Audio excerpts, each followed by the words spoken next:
21 марта. День весны. День весны.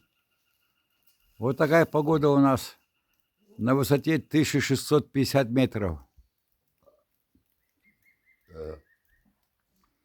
Это он виноват.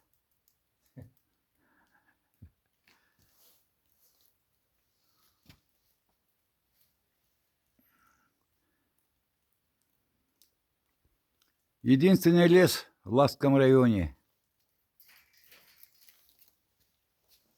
Березовый.